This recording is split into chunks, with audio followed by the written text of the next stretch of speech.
Fly Like an Eagle, 30th anniversary. Amazing, isn't it? Amazing. My goal was to make a record that when they put it on, they couldn't take it off. You know? And to my delight, it turned out to be true because, you know, the first day the record came out, they put it on, they played the whole thing, you know, and for months it was very normal to hear the, you know, side one of Fly Like an Eagle or maybe the whole album. Keep on rocking me, baby. Keep on rocking me, baby. Keep on rocking me, baby. Keep on rocking me. So when you handed Fly Like an Eagle into Capitol, you knew that he had gold. Well, I told them it was going to sell 4 million copies. And I think it sold 4.5 million that year, and they gave me that, you know, but I felt like I was right on time. Keep on rocking, rocking me, baby.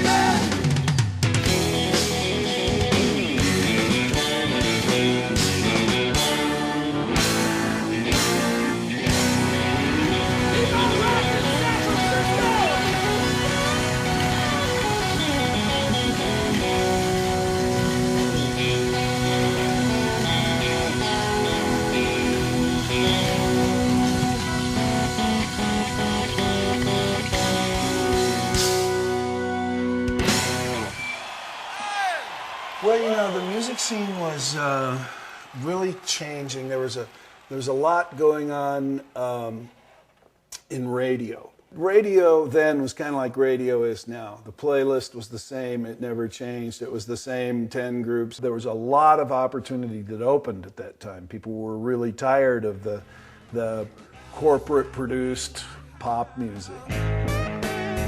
And we were an underground progressive rock band that couldn't get on top 10 radio. I'd like to do one for you right now, call it Joker.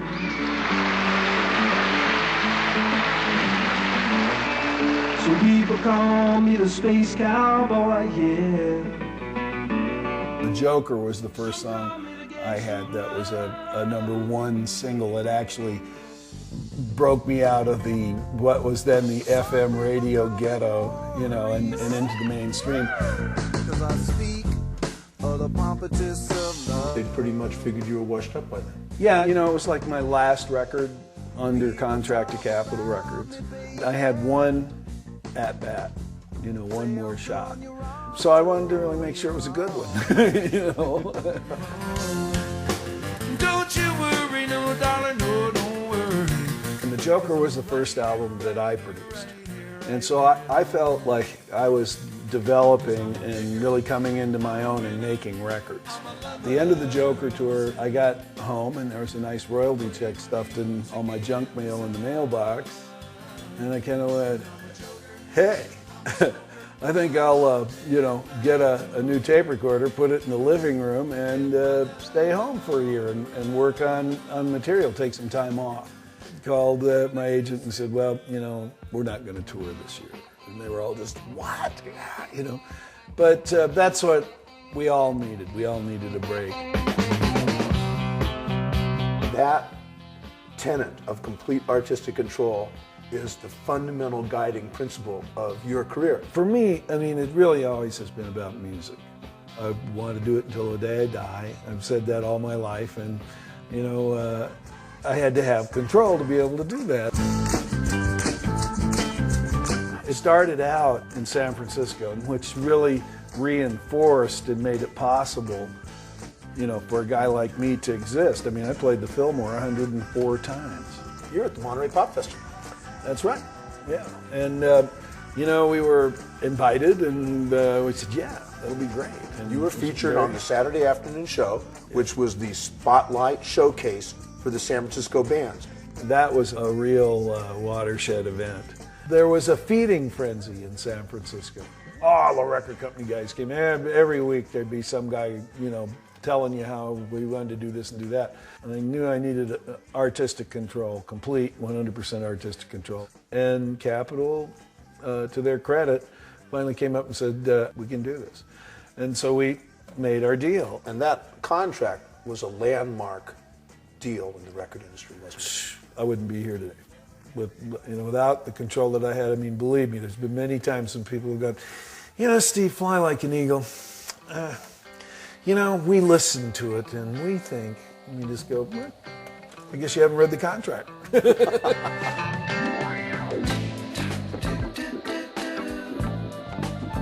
I felt like I knew what radio needed and what the public wanted, and it sort of all came together with what I like to do. So there was this golden moment, and I stretched it out to 18 months to work on it and write it and put it together, and I believed in it and went with it.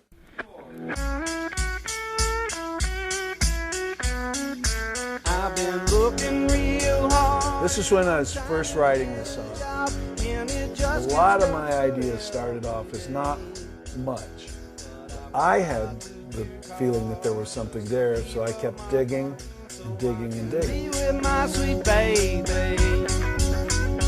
Keep on rocking. That was a pretty good guitar lick. I should have used that. Keep on rocking me, baby. So keep on rocking me, baby. It's amazing the kind of faith you have to write a song, or just trust in yourself, because you can imagine if I brought this tape to you and said, here's a demo of this song, what do you think? You'd kind of go, I don't think anything. I mean, that had a long way to go. That one, from there to where I really was, to where it ended up. I did a date with Pink Floyd before Fly Like an Eagle came out, during that 18 months when I was off. That kind of gave me the inspiration to, I got to go play this really big concert, and we got to be really good, and we need a tune that'll, I've got these ideas, okay, and then that forced me to put it together, and that was the first time we did Rockin' Me, was at Nebworth, and instead of 50,000 people, we had 120,000 people. It was an amazing show. Northern California, where the girls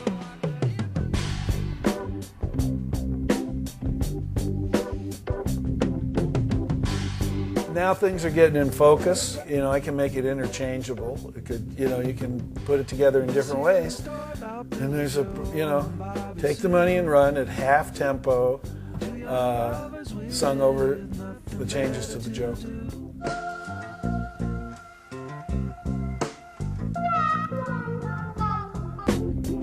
Now, at that time, were you thinking that this was going to go out like that? There was a moment there where I kind of went, okay, it's, and I had Rockin' Me to take the money and run, and take the money and run to the music of Rockin' Me, and that's the way it was going to be. And I'd done the whole thing, sung all the parts, recorded tracks, done it all, and then I went, no, it's the other way. And, that's what you get.